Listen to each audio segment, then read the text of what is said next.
All right. Great. Hello, everybody. Welcome to this first session of the after party. Glad to see you all here. I've found this to be a really good um, series for thinking about. The phrase they use is toward a better Christian politics, and I think it's this time. I mean, it could be any time, in our country's existence, but especially at this time, I think it's important for us to, as Christians, to be able to have a sense of how we are present in the political environment that we find ourselves in our country. And so, I think this is a great curriculum to help us start getting at that a little bit. So, I want to start. We'll say a prayer here in a minute, but I want to start with some kind of ground rules for this. I've led this once before, and this is I want to be real clear. This is not a time for us to argue about politics. This is a time for us to learn and to ask questions and get to know each other and get to know maybe folks who have a different perspective better. And so that's really what this is about. And so I made a guy mad the first time I did this because I kept shutting him down because he kept wanting to talk about a particular politician, and that's not helpful. That's not what we're here to do. So here are, I don't know if it'll do. I'm going to put a couple at a time.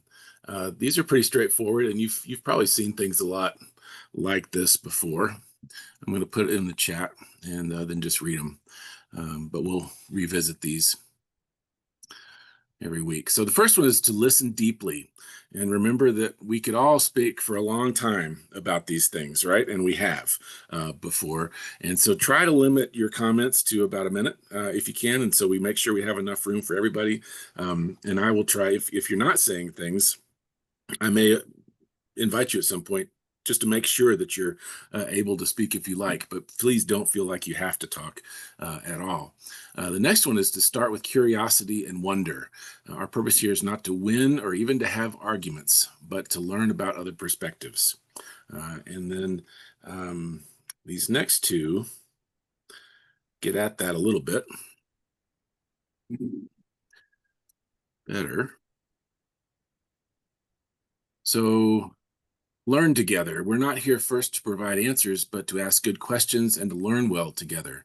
If you hear something you disagree with, instead of providing your own point of view, so instead of starting an argument with somebody, consider asking an open-ended question, like, tell me the story of how you came to that perspective. It's always going to be more helpful for us to ask questions and learn why somebody's coming from where they're coming from. That can help us to grow ourselves. And finally, encourage one another. It took courage, patience, and commitment to attend this series in the first place. Assume we all come with our best intentions, our own complex histories, and our pain points. We are all looking to be hopeful and humble in these sessions and beyond. So those are our ground rules that we are getting started with here tonight.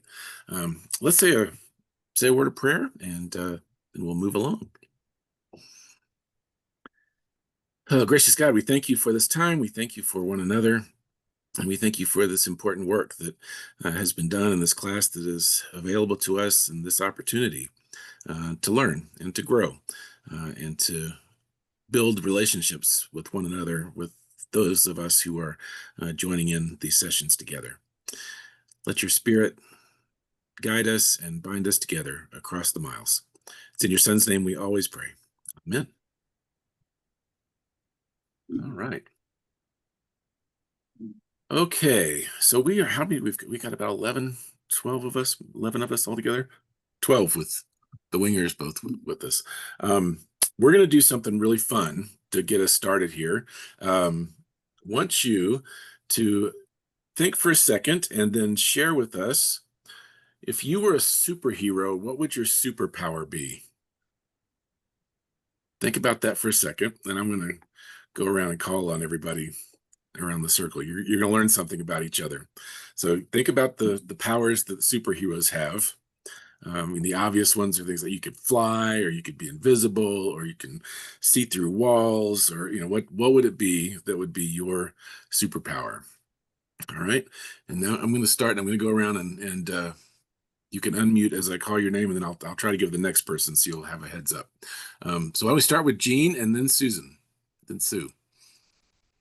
I guess I would like to be able to see beyond people's words and see their intent and motivation in their being so Oh that I can my, know if I should ignore their words or take them to heart. you'd be Psychologo. That'd be your name. That's great. That's a good All one. right, Sue, and then the Wingers. Um, Gee, I don't even think about superpowers. I think more in terms of making a positive benefit in someone's life that makes a world of difference to them. Okay, very good. Thanks, Sue. All right, Wingers, and then Bill. I like the idea of flying personally. If I could fly, I think I'd like that. Um, I guess I don't know that it's a superpower, but maybe it is. Um, just to have more of that peacefulness. We were supposed to go to Chicago, and last night we would have been there to hear Cat Stevens because I adored Cat Stevens and his peaceful approach to life. And so that would probably be where I would. But he didn't get to come because they couldn't get visas. So we're here. Bummer. All right. Well, we're glad to have you with us. So flying maybe. Huh? So Sure. Or to be peaceful. That's right. yeah. I have no idea. I like learning. So how do I put that in a superpower? I don't know. But something around learning. I'll just go with that much. What's that one with the big brain? There's yeah. Good. All right, Bill. Yeah, And Rob. I seem to know a number of people who are really hurting physically. So I would like Jesus's superpower to be able to heal people. Ooh, nice. I like it. All right, good. Thanks, Bill. All right, Rob, and then Julie. I'd like to be able to help people find ways to coexist, Ooh, okay. reduce the amount of conflict in the world. All right. So we're going peace again there. Okay. Julie and then Kim. Well, I am not great at meeting people and remembering, details and things like that. So it really puts me at dis-ease, not a disease, but dis-ease. But anyway, so I'd like to be more friendly naturally. I don't have that. So. All right. All right. Good. All right, Kim and then Shirley.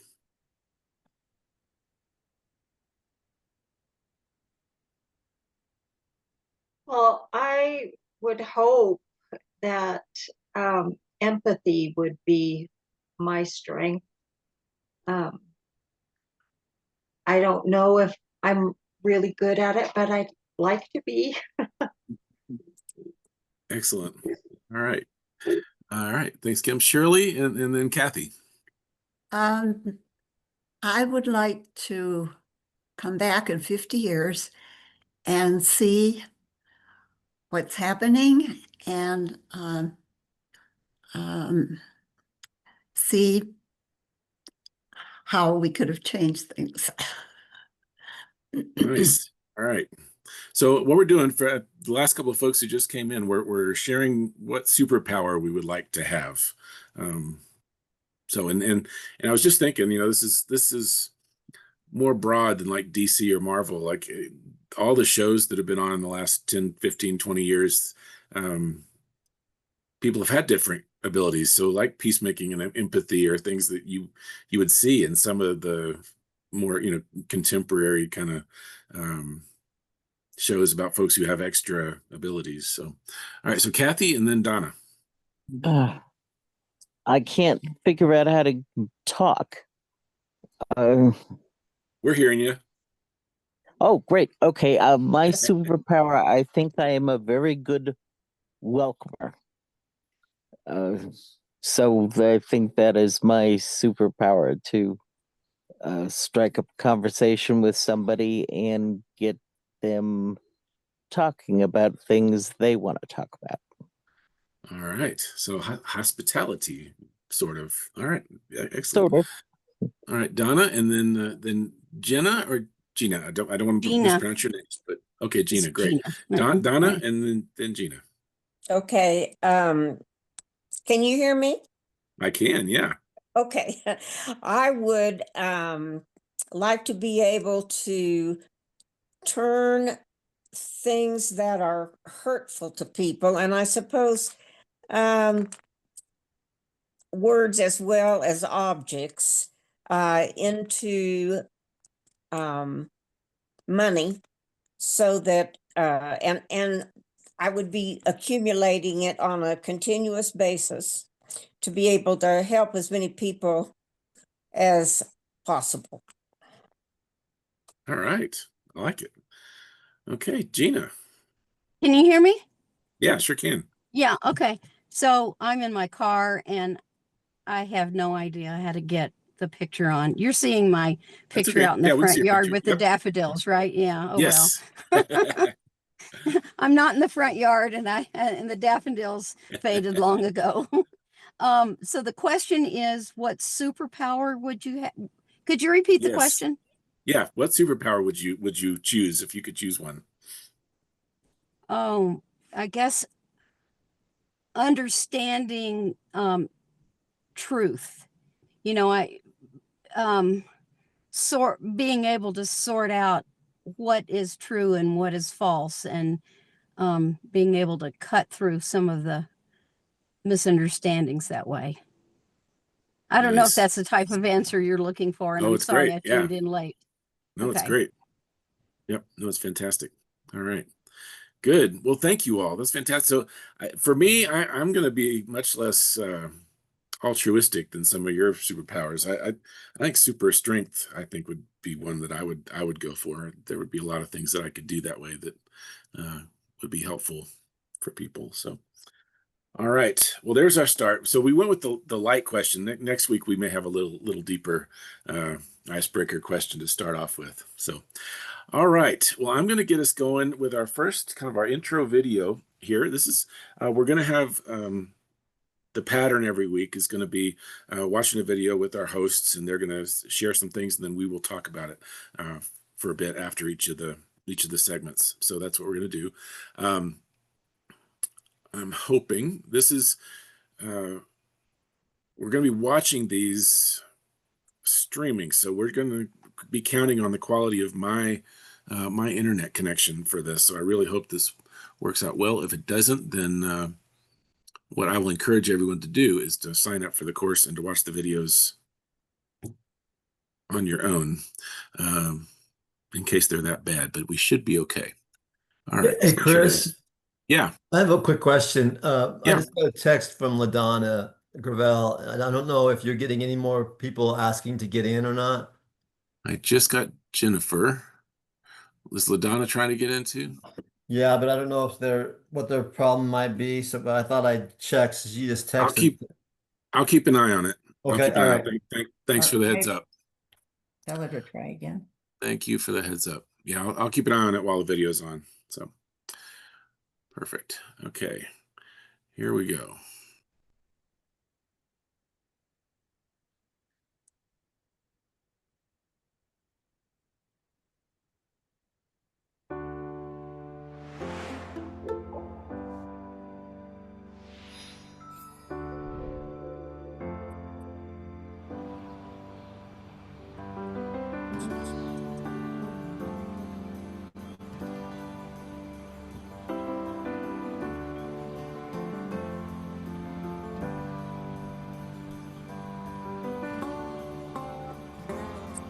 I am so excited. We're starting the after party. We're kicking it off. I'm Curtis Chang. This is my friend, David French. This is my good friend, Russell Moore. And we're here to talk about Christians and politics. And it's helpful to start with the fact that this project began out of friendship, because in some ways, this is really what's at stake. It's friendship. Right. I mean, what we have seen across the United States of America is friendships are frayed, families are fractured, and they're fractured for all of the worst reasons. It's because people are taking politics and using it as an instrument of cruelty and division. You know, when I first started in ministry, probably the number one question I would be asked would be about how do I share my faith, or how do I know that the Bible is true? Now it's how do I relate to people where we're so divided over these issues of politics? And that's not just for people who are engaging in the public sphere. It's people who are at Thanksgiving and they're wondering, how do you do that? And that has to do with so much more than politics, because even when we're not fighting with each other, when we're tensed up and always waiting for when there might be a fight, that changes the way that we see each other, and it changes the way that we're able to relate. It's not just the friendships that are breaking, it's the friendships that never come into being because we're in the kind of moment that just doesn't allow for that.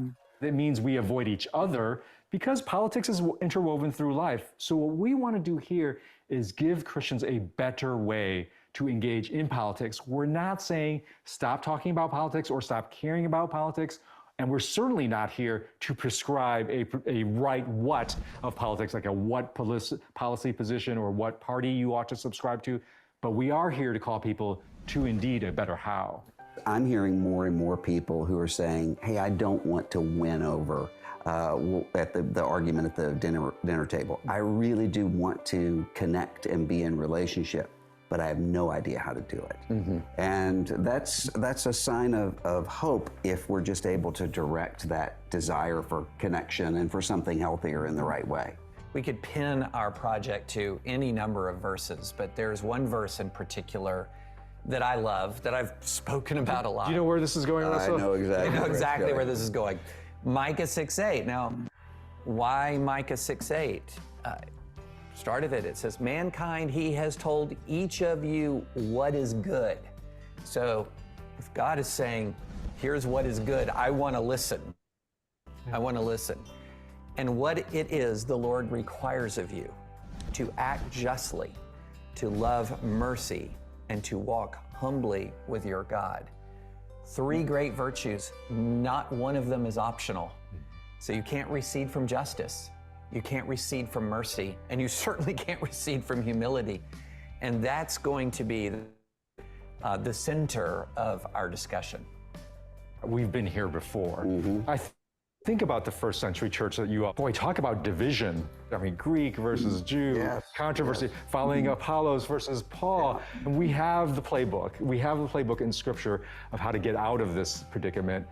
And it is found in the call of Jesus to unity, a deep unity that can actually absorb differences, can actually absorb the fact that people think differently about different positions. And that's why I'm so hopeful. I think we're just calling us back to that recipe, to the Jesus playbook in politics. And that's what the after party is all about. So I think we're ready. Are we ready to move on from our divisive focus on the what and get back to the unity found in the Jesus how?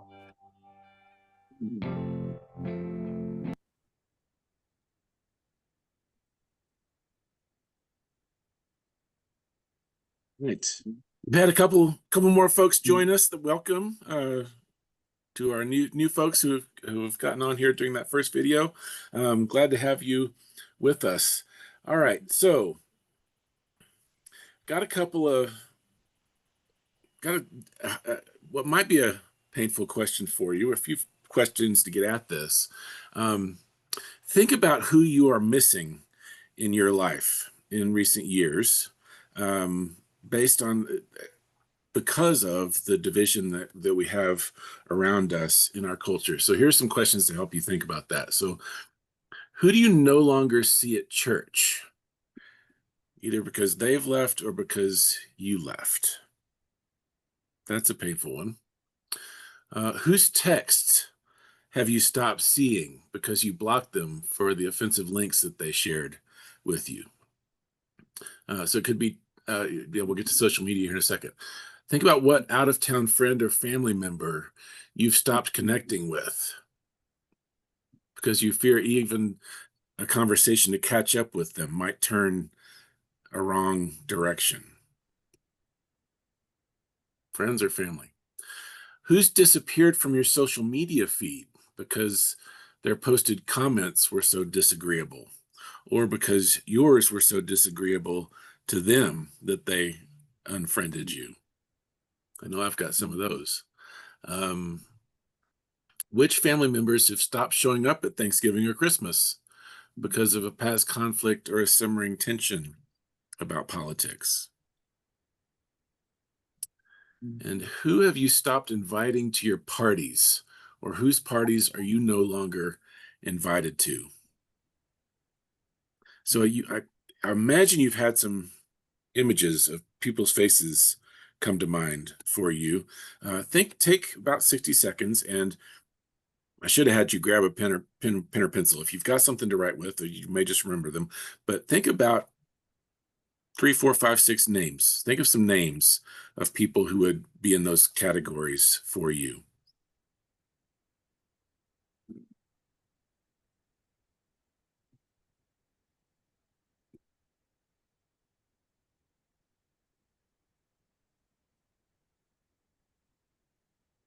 Mm.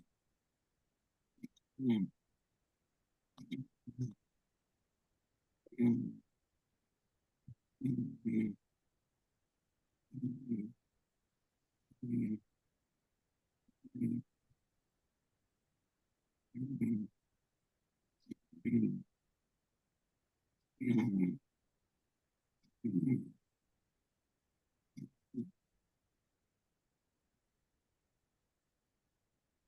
Right. So if you've come up with, were you able to come up with some? Mhm. Did you have some names? Because I know I had one or two for sure, at least. Especially when I think about social media and the number of people who I know we were friends at one point, and we're not now. And I haven't unfriended anybody, but I know of the ones who have unfriended me in the last 5, 6, 8 years, right? So think about those names. Now, if you can't list any, if you were one who could not think of any names, uh, think about why that is, and think about what that might say about how your life is constructed. If there weren't, if you can't think of anybody who has left your sphere of influence over these last few years. All right, so look at these words and see if any of these words reflect the feeling that you have when you look at those names, when you think of those people.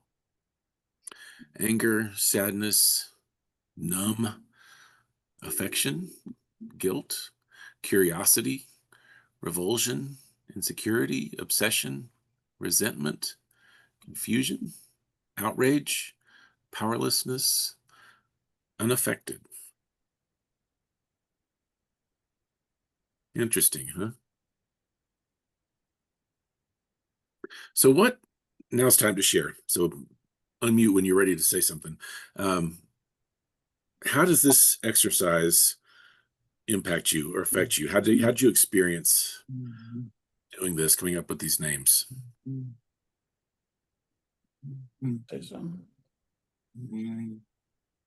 Yeah, jump in. This is Glenn. The word that comes to my mind is loss. Mm. It's a loss of valued people, at least temporarily, and hopefully temporarily.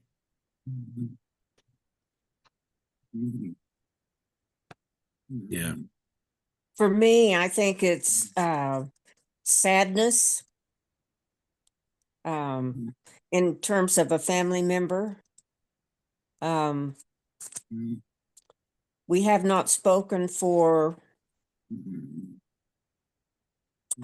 almost a year.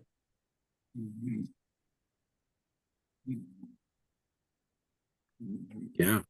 Yeah.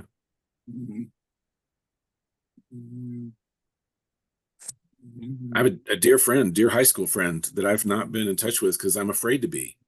I'm afraid to be in touch with him because I'm afraid of what he might say, and I would rather our relationship be in limbo than have it be broken somehow. That hurts me, right? I mean, it hurts to be in that space. Anybody else have a thought you'd share about this exercise? Well, I'll just share that I am I don't have social media connections, and I don't watch the news, and I don't have broken relationships because of politics, but I have few relationships outside of church. And so that may be, just I live my life in avoidance, maybe.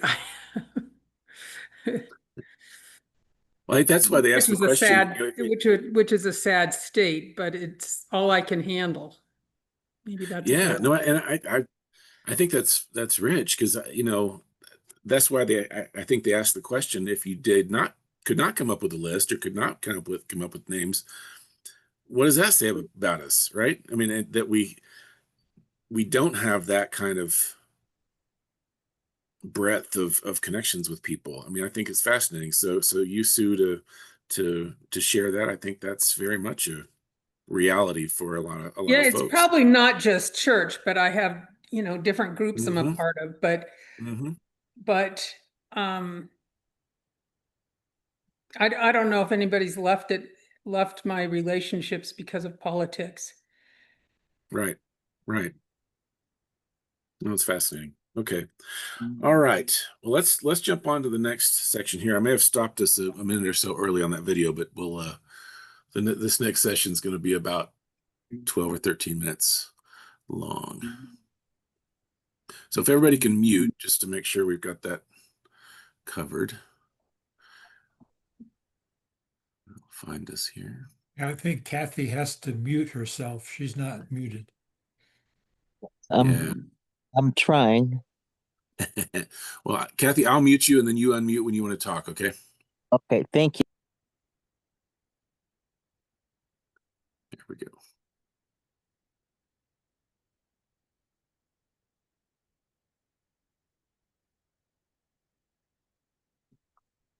Oh, geez. Missed it somehow. Stop it. In politics, and that's what the after party is all about. So I think we're ready. Are we ready to move on from our divisive focus on the what and get back to the unity found in the Jesus how? Good heavens. Can I get to...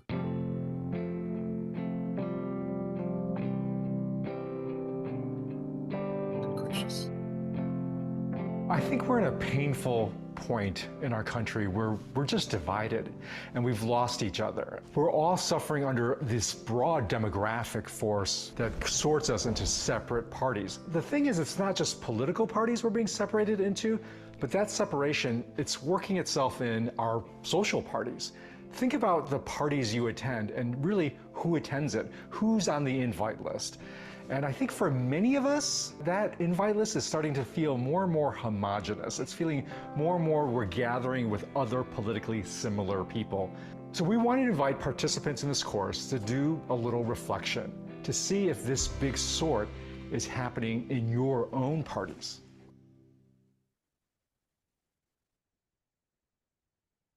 So now that you've gotten a sense of whether or not your own social parties are getting sorted out politically, what kind of effect is that having on us? Because I think for many of us, what that's having is this effect of separation, of disappearing from one another, of loss. So I think about how this has worked out in my own life. I'm a former senior pastor of an evangelical covenant church in California. I've been a member of that community for almost 25 years. I have married people there, or I've attended their weddings. I've been through many things, births, celebrations, graduations. Now, when we started the church, it's in the Bay Area. The majority of the members leaned progressive, but not entirely. We had conservatives, members of that church, and I pastored them. The last several years has been really, really hard. It's been painful because, as with so many other churches, we've been under the pressure of politics. We lost people who were my friends. I miss them. I really, really miss them. I wish this didn't have to divide us and didn't have to separate us such that I no longer see them on Sunday morning. How did we end up choosing the politics that we have such that this is us and that's them. How did we arrive there? This story is what I call the what of politics story, the what of politics. And in this story, especially as a Christian, the story we tell ourselves is we were shaped and formed by Jesus, and that shaped our ideology. That's a what. A what is an ideology of what big ideas, liberal, conservative, progressive, and so forth. So under the what of politics, Jesus shapes our ideology, and then that shapes the story, the party that we choose, Democrat or Republican. And from there, we trust that party to advance the policy that we think should govern everybody. In the what of politics story, Jesus shapes our ideology, and that determines our choice of party, and then that advances the policies we support. So if we're going to, as Christians, move to a better politics, we have to start with the story that we're telling in our heads about how we arrived at our politics through this what of politics story.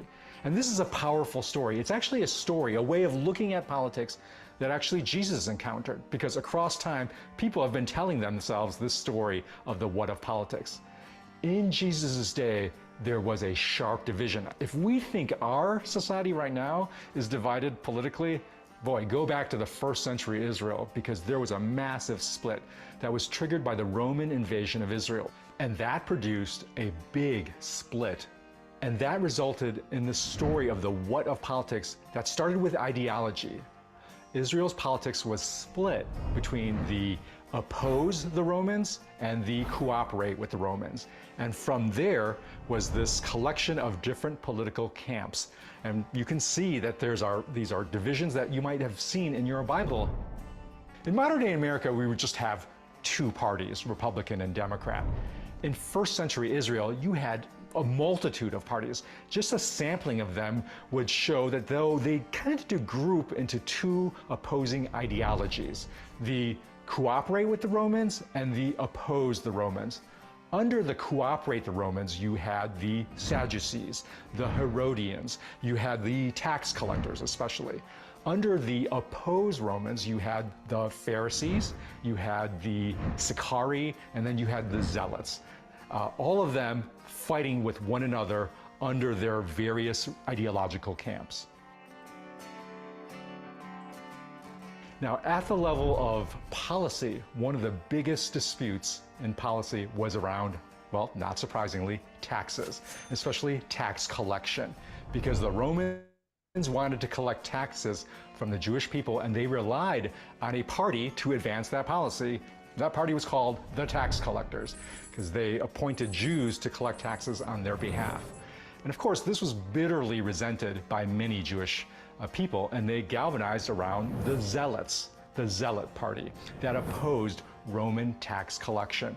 In fact, when Jesus was a boy, in his own neighborhood, there arose a movement led by this figure, this political figure, named Judas of Galilee. And he was widely considered as one of the founders of the Zealot movement. And Judas of Galilee not only opposed the Roman tax collectors and the Jewish tax collectors that cooperated with the Romans, but he wanted to impose that policy of tax resistance on everyone. So he burned the houses of anybody that paid taxes, he plundered their property, and sometimes assassinated the tax collectors or folks who collaborated with them. So imagine how divided politics are when you have this going on in Jesus' own hometown. When Jesus as an adult, in his own ministry, everybody would have remembered, especially in Galilee, would have remembered Judas of Galilee and also what happened to him. He was crucified by the Romans because of his tax policy or policy of tax resistance. And if you were a tax collector, you would have remembered Judas of Galilee burning and plundering probably your own family's house, because tax collectors probably inherited this profession. And so around the dinner tables of the tax collectors, they would have been rehearsing stories of how brutal, how awful the Romans were, all because of the Zealots. Into this divided scene steps Jesus. And Jesus attends parties. He's a partier, not political parties, but the Gospels are full of Jesus being invited to and inviting people to the parties. And what's fascinating about Jesus' party life is how he crosses the political lines constantly. You have Jesus being invited by a Pharisee to his party in Luke chapter 7.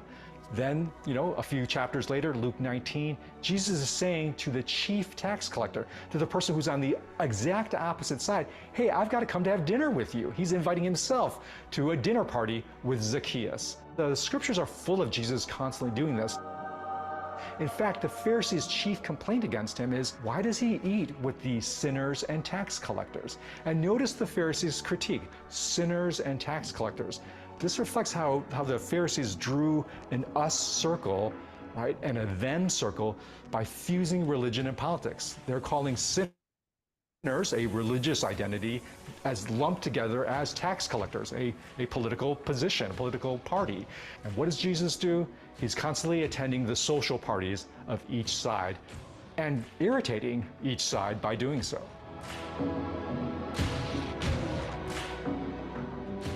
I don't think this was an accident. Jesus was intentionally doing that. He's signaling something very important that we need to pay attention to. And really, to underline how intentional Jesus was, is when you look at Jesus' most important party, his disciples. He crafted his invitation list to his 12 disciples very carefully, very intentionally. And we find this invitation list in Matthew. And the Matthew version is really interesting because we tend to skip over it and not realize just what Jesus is communicating with his invitation list. Most of the disciples are identified in the traditional Jewish way as the son of so-and-so, the son of this, son of that. There's two that are identified differently, Simon and Matthew. Simon is identified as the zealot. Matthew is identified as the tax collector. Knowing what we know about Jewish politics, let that sink in for a moment. In Jesus' invitation list, he deliberately said, I need to have a tax collector and I need to have a zealot. Imagine that first party. Imagine that first dinner gathering where Jesus gathers and says, this is the 12. And there Simon is eyeing Matthew, Matthew glaring back at they know who the other is, and they know the whole story, the whole history of tax collectors against zealots. I just imagine that was a tense moment where everybody is looking at each other and wondering one comment, one side glare, one sort of remark about the evil thugs that the Roman soldiers are, or the awful bandits that the zealots are. I can imagine that party breaking up. Now remember, at this point, Jesus has a big following. He can select and sort through from this big diversity of people following him, a very homogenous group if he wanted to, but he didn't. Jesus wanted to communicate that the Jesus party was not going to be defined by the political parties of the day. I think this was very intentional on Jesus' part. He wanted to say he's creating a party that is going to transcend the political divisions. Jesus produced a change in his disciples' mindset because it held together even after Jesus left. It wasn't just his force of personality that held it. After Jesus died and resurrected and ascended, the disciples hung together, of course, with the exception of Judas Iscariot, the traitor. Other than him, the party hung together, not only hung together, but they transformed the world. I think their transformation of the world stemmed from the way that their own minds were transformed by Jesus. And this transformation is what we call the big shift, the big shift. If we're operating both back then and today with various versions of the big sort, well, we need a big shift. And the big shift is shifting from the what of politics story to the how of politics story. The how of politics really centers on Jesus shaping our spiritual values, which then shapes our relationships, which then gets translated into relational practices. This flow from spiritual values to relationships to practices. And that really is the story that Jesus told and Jesus used to transform his disciples. And it's in direct contrast, I think, to the what of politics story. Rather than ideology, we emphasize spiritual values. Rather than party, we emphasize personal relationships. And rather than emphasizing policies, we really put into practice spiritual practices, especially in our relationships. This is the invitation of the after party. It is to surrender all of us, all of our politics, to the who of Jesus. And the who of Jesus will make a big shift for us. Jesus will shift us from a preoccupation with the what of politics to his how of politics. That's Jesus' invitation to his original disciples. It's his invitation to disciples today. And we want to invite you to join this party.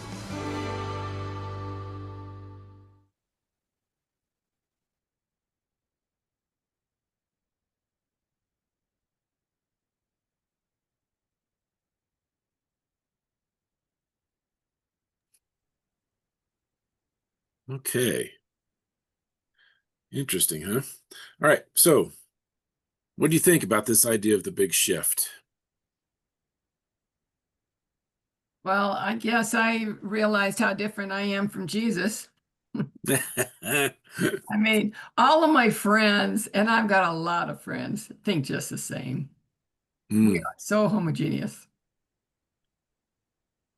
Yeah, yeah. Who else? Mine, Does that I was sound gonna familiar or no? Yeah, go ahead. mine aren't. And in fact, one of my very best friends does not see some things politically as I do. But we are close enough that most of the time that doesn't interfere with our relationship.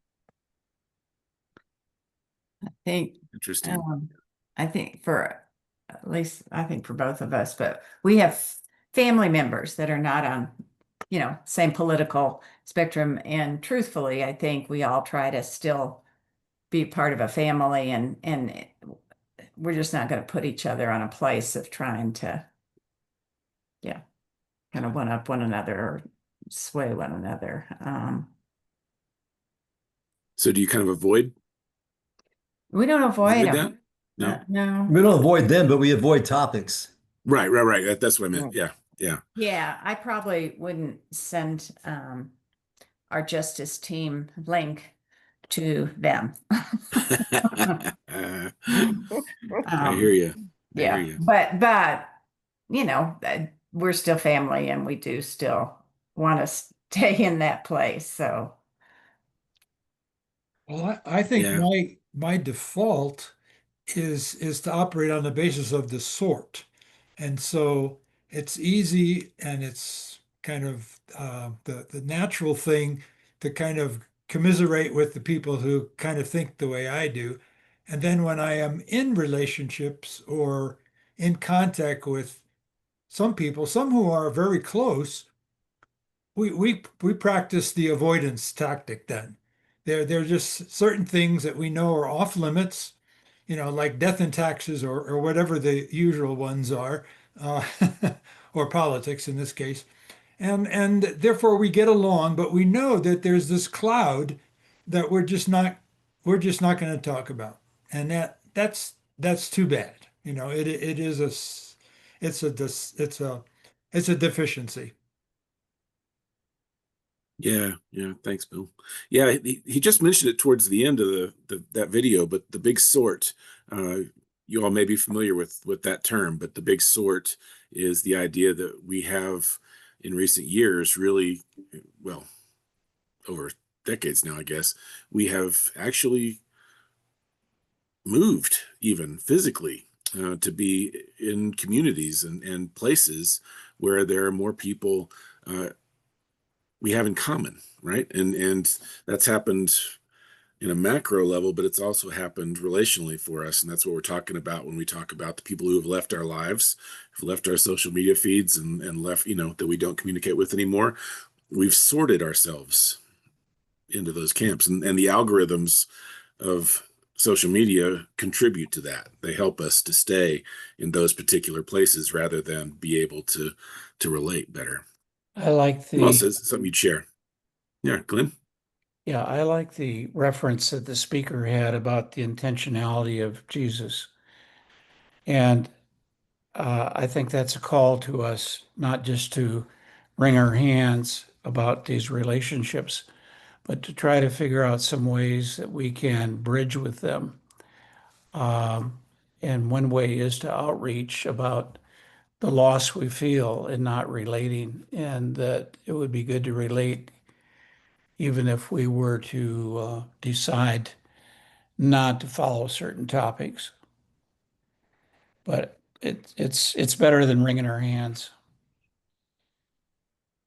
I've got a Yeah, comment. Dave. I kind of agree with Bill on the avoidance thing, but some of my best friends are completely on the opposite political spectrum as me. When we get together, we have CSU football tickets together. So we go and tailgate, and I stay at their house, and we still communicate things. Once in a while, I will, not to poke the bear, but try to explain why I'm feeling the same way, sort of like the spiritual values. I'll send them something that is why I believe about immigration rights or something, not in a way to provoke them, but just to sort of say, this is why I think this way. And I've told them before, it's like I most of my politics does come from my theology, I guess you'd say, and so I tried to talk to them about that. And even though a couple of them are Christian, one of them though, Kim really has befriended. He's not quite there. I mean, we basically had to say, next 4 years we gotta really not really talk. So, so maybe that's one way to do it, is to bridge, like Glenn was saying, is go to a football game, do something that you had in common, go hiking, go do something that you had in common with people like that, because they're the same. Right. No, that's good. That's good. Yeah, I mean the phrase that I've heard, I've shared a couple times, but I know you've heard too, is the choice between being right and being in relationship. And I think that in some ways reflects this what to how distinction that they're trying to help us to make. So that's fascinating. All right. Great. Well, let's move on to the next here, and I'm shifting the place that I'm getting the video. For some reason, I couldn't grow the picture on that last one, so maybe we'll be in better shape on this one.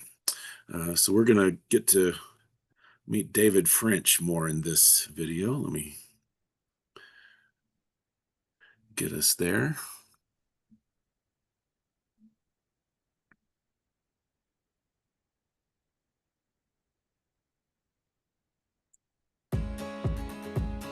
You guys have just talked about a collection of disciples that included a tax collector for the Roman regime and a zealot. Now, if you think there's a difference between Republicans and Democrats in the United States of America, that is nothing compared to the difference between a representative of the Roman regime and a zealot in the first century. And these people were both disciples of Jesus Christ.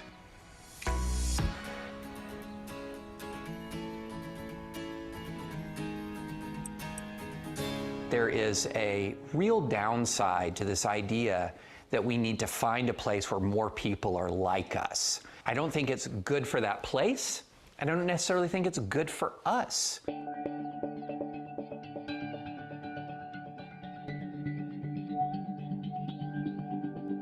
I grew up the Republican son of Democratic parents. They didn't stay Democratic my whole life, but when I was growing up the Republican son of Democratic parents. I was a Reagan Republican from way back. From the earliest points where I really remember engaging with politics was early in Reagan's first term. And I was sold. I went to college as a Reagan Republican. I went to law school as a Reagan Republican, specifically, and very importantly, a pro-life Reagan Republican, with pro-life as the primary emphasis of my political engagement. So in late 2005. I'm living in Philadelphia, running a small civil liberties nonprofit. And I was reading an article about how the United States Army was having difficulty recruiting. This was the height of the Iraq War. American casualties were really increasing. And I got, frankly, really convicted that I had supported the Iraq War, but I wasn't deploying to it. I wasn't in the military. This was something that as a civilian I had supported, but now I was asking other people to go. And so I decided to join. I went to Officer Basic at Fort Lee at age 37, and then deployed to Iraq during the surge with the 3rd Armored Cavalry Regiment in 2007 when I was 38. And I spent almost a year there in eastern Diyala province, in the heart of the Sunni insurgency, in the middle of the Sunni-Shia civil war. And what I saw there profoundly affected me on a number of fronts, because I'm serving with a band of brothers that was all over the political spectrum, all over the political spectrum. And all of those differences did not matter. They did not matter at all. Now, we would argue sometimes, but that was almost like recreational arguing. It was like a relief from what we were dealing with.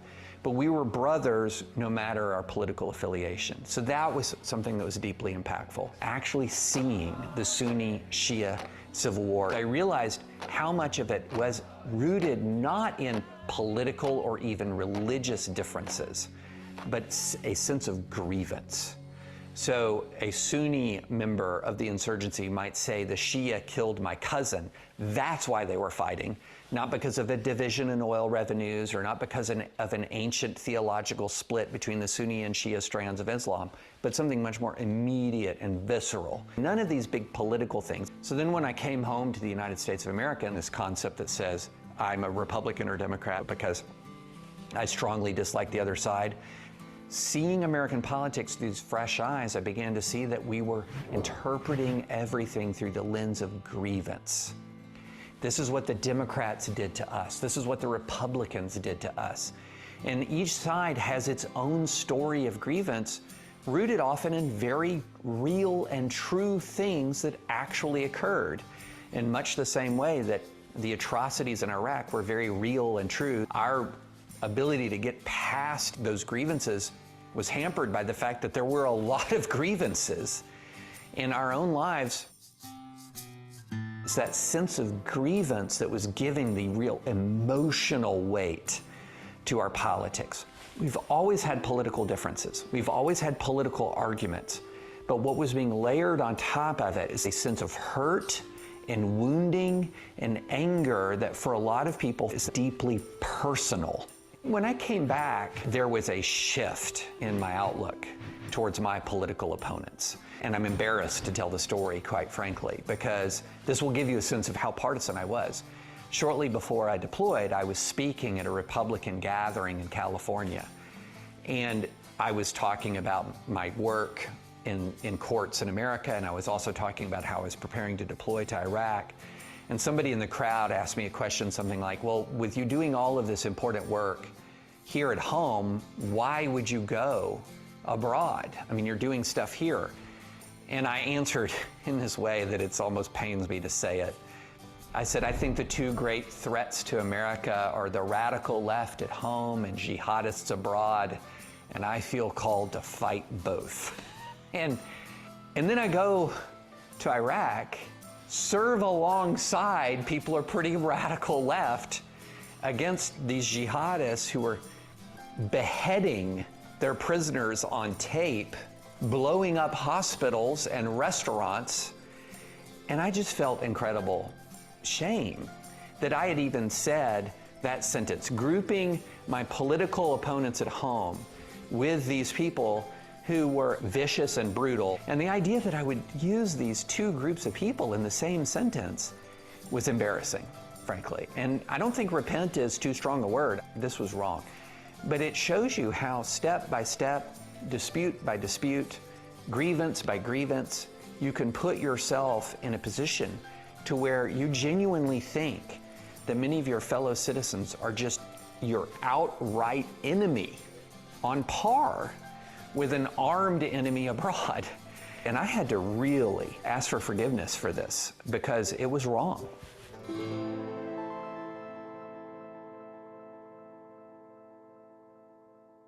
People are becoming more extreme. Within religious circles, people are becoming more extreme while believing they're becoming more righteous. And so when they're tying their increasing extremism to their self-perception of increasing biblical literacy or increasing biblical understanding of what God requires of you in politics, that can become particularly dangerous.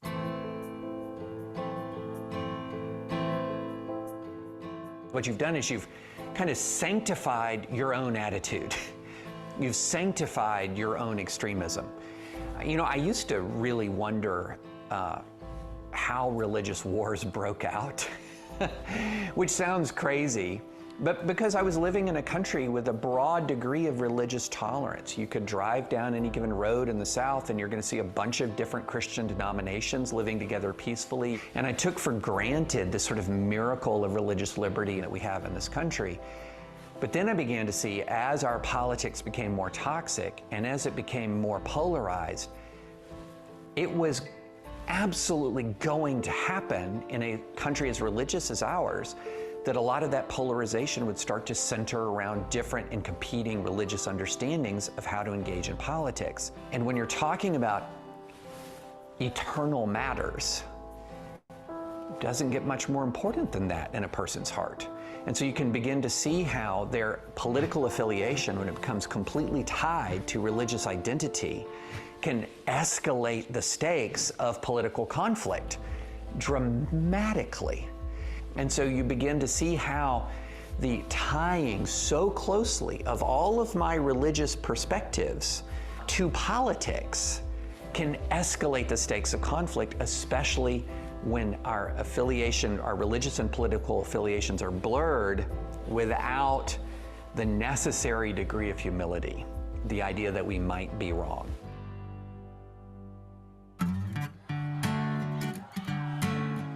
It is incredibly dangerous to surround yourself only with like-minded individuals. There's actually a term for what happens to people when they do this, and the term is the law of group polarization. And so here's what happens when people of like mind gather. They tend to become more extreme. So over time, they'll even become so extreme that the whole group will sometimes be more extreme than the most extreme person was at the beginning of the gathering. That's called a cascade effect. And this is something that we're seeing across the United States of America. It used to be that there was a bell curve of American politics where most Americans were in this big, broad middle, and there was just a few people at the edges. But what's happened is Americans have increasingly associated only with people of like mind. So we live around people of like mind, we work around people of like mind, and as our communities have become less ideologically diverse, we've become more extreme, to the point where that bell curve is starting to slowly flatten out on the way to becoming a U, with more extremists gathered at either end and fewer people in that middle. And so you can see how that would have an incredibly toxic effect on relationships, how that would have an incredibly toxic effect on the American body politic. And it's not necessarily the result of everyone getting together and carefully reasoning through all of the competing arguments. And what's really critically important about this is you're often just not even conscious that this is happening. And so you'll wake up 3, 4, 5 years down the road, a very different person in many ways than you were 3, 4, 5 years ago. And you won't be quite sure how you got from A to B, but we know how you got from A to B, and that's because you're surrounded by people who agree with you. In the United States of America, we're in the middle of something that a writer called Bill Bishop named the Big Sort. And what the Big Sort means is that Americans are moving to locations, or increasingly living in locations, where they're surrounded by people of like mind. So, for example, I live in a bubble community. My community is about 85% Republican. There are people who live in bubble communities that are blue communities. There are entire cities, for example, that are so heavily Democratic that they're more Democratic than your average evangelical church is Republican. So you have this phenomenon where millions upon millions of Americans are now less likely to live with people they disagree with than any time in recent memory. This sort of idea that we're going to find our safe place in this world, I think, is fundamentally misguided. It's always going to be fallen. It's always going to be flawed, and you don't even recognize it. You know, I think being a true disciple of Jesus requires being open to different perspectives for a really simple reason, and that is we're not Jesus. We don't have all knowledge. We don't have all information. Scripture says we see through a glass darkly. We only know in part. And I have found in my life that I've had my thinking changed. I've been exposed to truth, sometimes from unlikely sources and in unlikely places. Humility is not optional.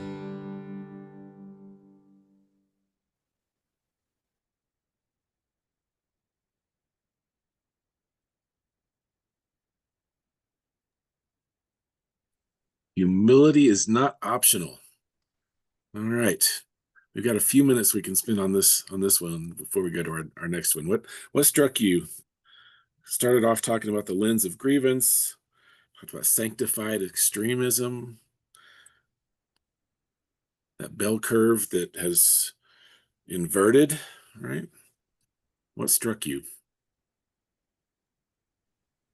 Well, one thing that struck me is he's able to eloquently state what I somehow inherently think. And I wish I was more able to convey what he said than I am.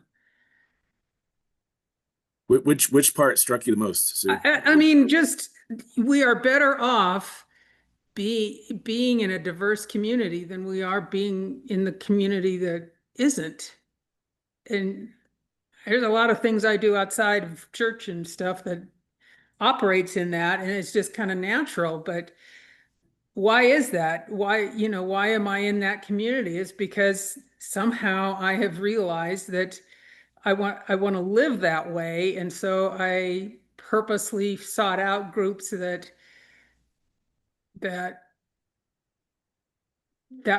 becomes a value of the group. Yeah. And Yeah. I don't know if it was an accidental or what, but he's able to state what my fuzzy brain can't do on its own. Good. All right. Thanks. Yeah, that big sort has just happened. I think that's part of what's fascinating and a little frightening, about what he was sharing. Is it happens without us even knowing it. We wake up 5 years later and we're in a different place. Kim, what you got? I just wonder how old this video is, because as quickly as things are escalating in the United States, and the divisions are intentionally being made by our government, they're being encouraged.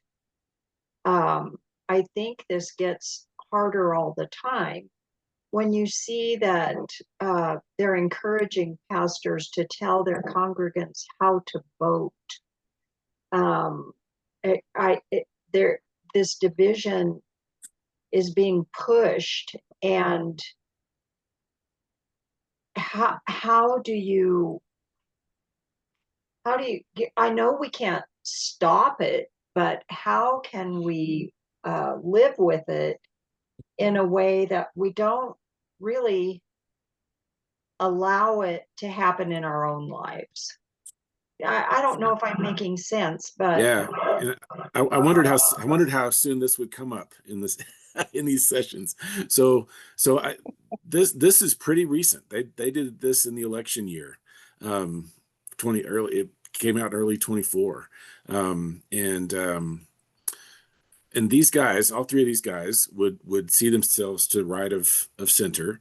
On that particular spectrum, they're trying to get us to look at a different spectrum, which is what I appreciate about this class. But I think, Kim, what I would say about that is that you're right. In some ways, what they are encouraging us to do here almost feels behind where we're at. But I think about that right now, and then we need to get through some more sessions and kind of see what they are going to, the road they're going to take us down here. But I have a sense that this divide that we have been experiencing is shifting in a way.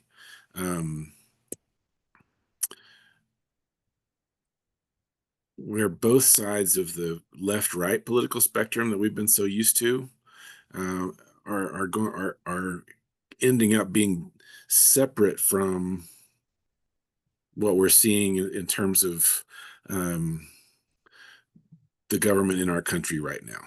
And I don't want to say more than that because I could ramble on for a while, but I'd like for us to kind of maybe stick a pin in that, and we'll talk about it more as we go, because I think this is really important for us to see and to dig into. So I appreciate you lifting that up.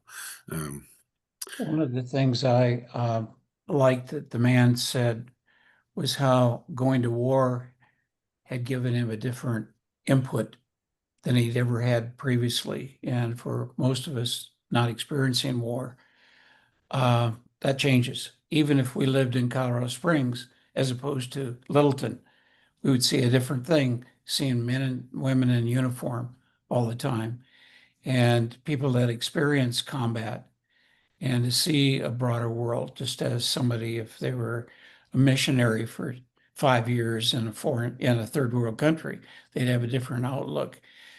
But I think the point is that when things become really radical and at variance with Jesus modeling, then I think we have a responsibility to try to figure out how to convey that in a bridging way with people who see things differently than we do. Yeah. Good, Bill, and then we'll move on. Yeah.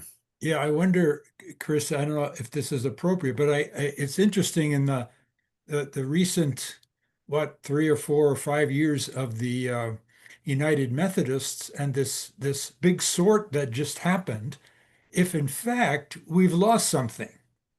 I mean, if what they're doing is saying it's the healthiest is for people to be together and to dialogue, then what we've done is sort each other out, haven't we? Mm-hmm. Mm-hmm. Mm. That may be a too big can of worms that we don't want to get into, but yeah, right. It just occurred to me that, that's something. Maybe there have been gains and maybe there have been losses. Yeah, no, I think that's absolutely right. I really do.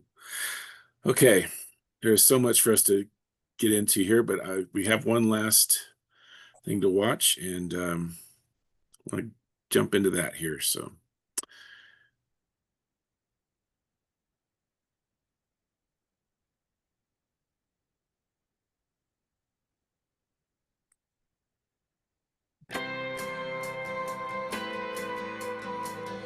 One of the interesting things about the New Testament is the fact that it acknowledges the difficulty of love. Love is not an easy command to fulfill. As a matter of fact, we often see people in the New Testament who believe it's easy to fulfill, and Jesus comes in and shows them how hard it actually is.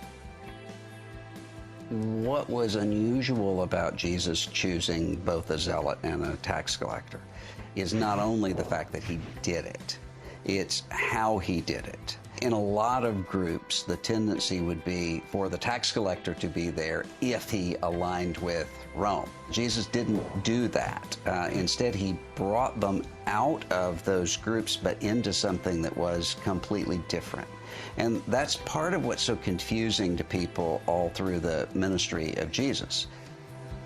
There's an expectation, because he's apart from one group, that must mean that he is a part of their opposing group. If he's against Herod, the assumption is he's with the zealots.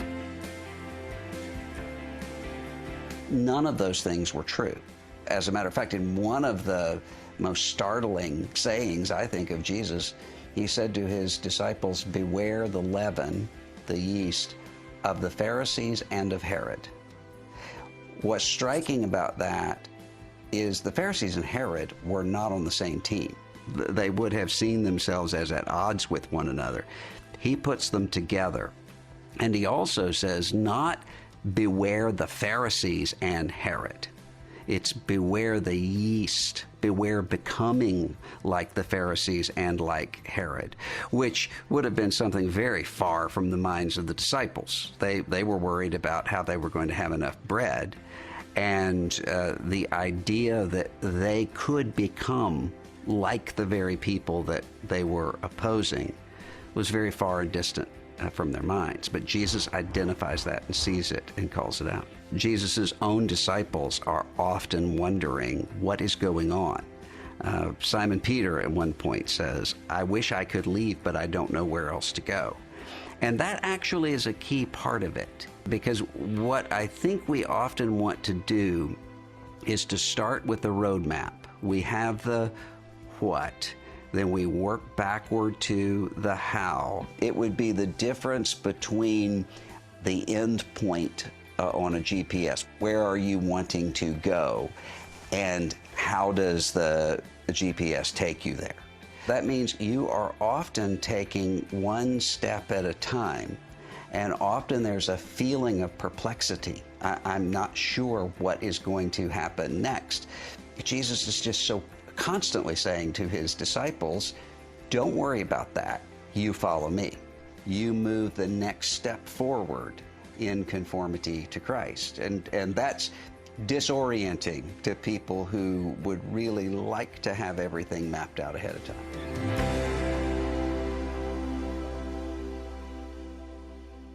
It's easy for me to love the people who are part of my people, the people who are around me. Very difficult to love the neighbor when that neighbor is a Samaritan, for instance. Jesus is constantly upending that. And that's a key distinctive of what it means to be the people of God, is that we have love for each other, which John defines in 1 John 3 as not just an affection, but an actual caring for and bearing one another's burdens. And we have love for the people who are on the outside. You see Jesus treating people who are often completely rejected by religious people with great care and tenderness, and also with individuality. He treats the woman at the well differently than he treats Nathaniel, because he understands, as the scripture says, what's in the heart of people. And not just in terms of generally he knows human nature, although he does that, but he also knows each of the people involved. And there's a personal love and connection there. So that when Jesus tells us about the shepherd who leaves behind the 99 to go look for that one lost sheep, which doesn't really make sense economically. Take care of your 99 and the one you can write off as an expense. He's saying that is the way we are to be. We don't give up on people. We instead actively love them. And that is really difficult to do. So someone who thinks that love is easy is someone who doesn't understand and know love. What love looks like for a group of people who have political differences would include, first of all, a quest for genuine fairness and understanding. A person wanting to really, truly capture what it is that the other people think. And so being able to articulate their viewpoints in a way that they themselves would recognize and would see. And that is an act of love, because it's much easier to set up an argument that one can easily knock down. If you actually love people, though, and the people you're talking to are your audience, not whatever group is behind you, cheering you on, then you're going to want to work to understand how do they think and what do they think. Love also includes a quest to know when to speak and when not to speak. And I say a quest because because you're not going to get it right all the time.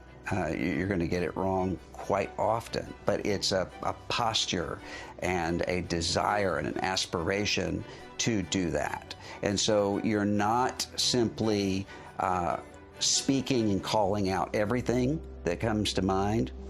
You're also not ignoring and passing over those things that should be spoken to and should be addressed.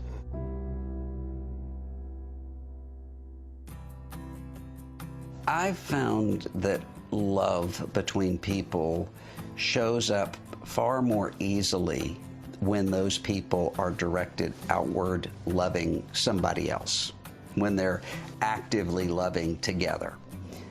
Often what we want to do is to sit down and commune, but that's rarely how people actually make connections.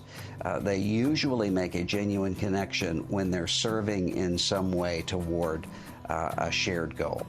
I've seen love show up often in people who might disagree on 1,000 things, but they agree on one particular need that they can both meet together. And in that, what happens is you start to see shared motivation and shared impulses, and you also are part of a common mission. Jesus understands that as he's not just teaching his disciples, he's bringing them along with him on the mission, and he does the same for us. That gels people together far better often than simply attempting to debate one another or even talk through an issue. Often that gets at it quicker. Now you're going to break up into small groups and talk about the how.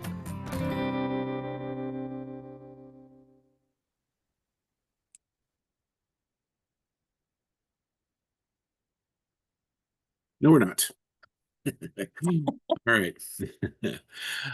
Okay. What strikes you? We've got a few minutes here. What strikes you about what Russell Moore had to share there? He talked about the fascinating, beware the leaven of the Pharisees and Herod was not beware the Pharisees and Herod. It was beware becoming like them. Right. That I think that's an important distinction to make there. Yeah, Kim, what you got? Well, it made me think when he said a quest for fairness and understanding. I read a book recently called A Paragon, and it was about the circumstances in the Middle East. And it's true, it was based on a friendship of someone who was from Israel and someone who was from Gaza. And they were really good friends. But as things started to escalate, they had family members who were affected by the other side in some way or another. And what they kept trying to encourage was sit down and have conversations instead of this battling that keeps occurring. And I read it right before October 7th happened. So I think if we can try to understand the other side really more openly than we tend to want to, and why they feel the way that they do. And it was really explained well about why Gaza was established and why they felt the way they did and why the Israelites felt the way that they do. It was two different sets of circumstances, and neither one was really right or wrong. But there were such tight sides that they couldn't find a middle. And I think that's what's happening to us in the United States, that the sides are getting so tightened that there's no understanding. Yeah, yeah. I think one of the things that Russell shared was that struck me in connection with that was um, try to articulate the other person's viewpoint in a way that they would recognize and agree with the way that you articulated it, right? I mean, that for us to stop making these cartoonish representations of the other person's viewpoint and rather figure out how to share it in the way that they would, so that we truly understand what it is that they're I think that's an example. Israel and Gaza is a great example of that. How do you get in the other person's shoes to really understand where they're coming from, right? Yeah.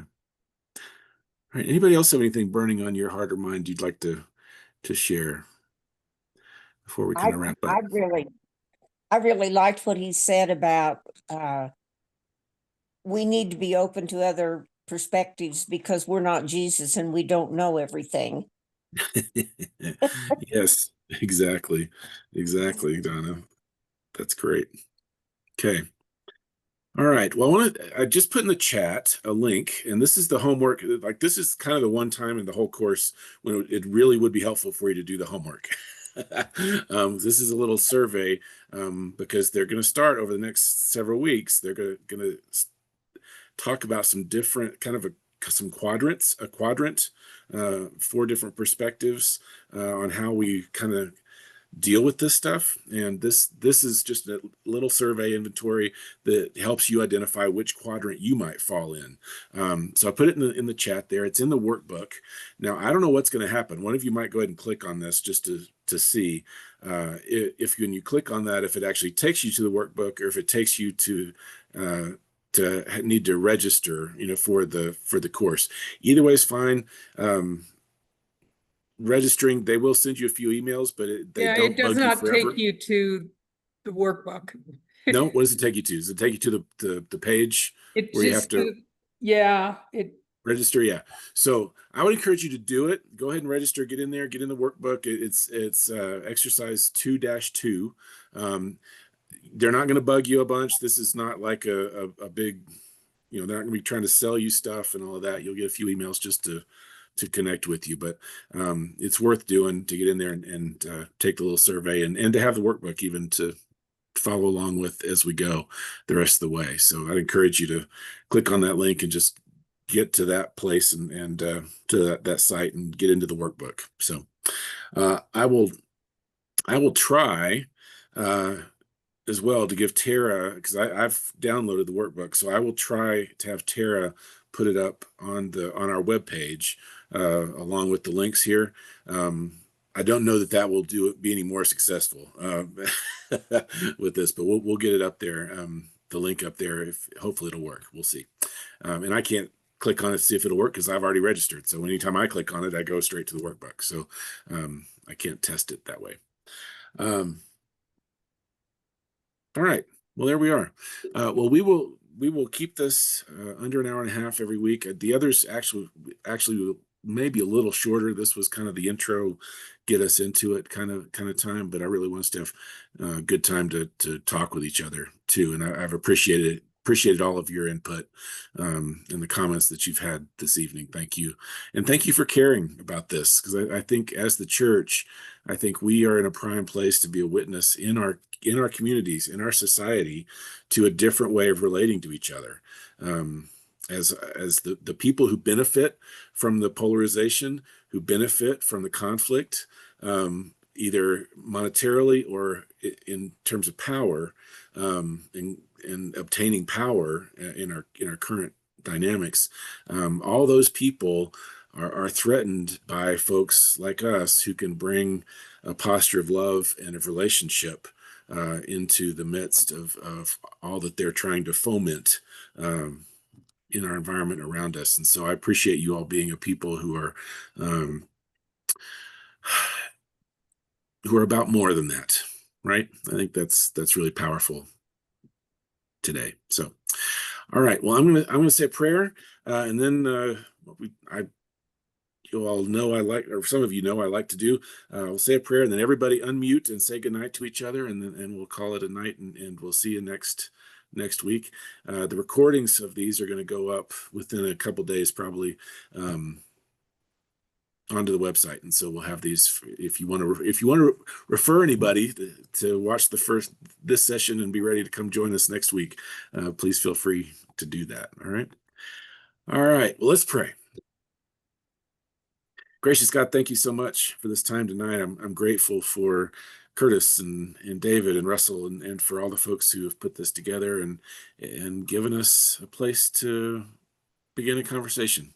And I hope you'll help us continue that conversation with one another and with those we meet, both with our words and with our actions, that we might be a witness to your way of being in the world, in the midst of a world that is so bent on a different, more painful and destructive way. Help us to be a people of peace. It's in your Son's name we pray. Amen. Yeah. All right, if you'd unmute and say goodnight, and then we'll see you. Everybody. All right. Good night. Bye. Thank you. Bye. Bye. Good night. Thank you.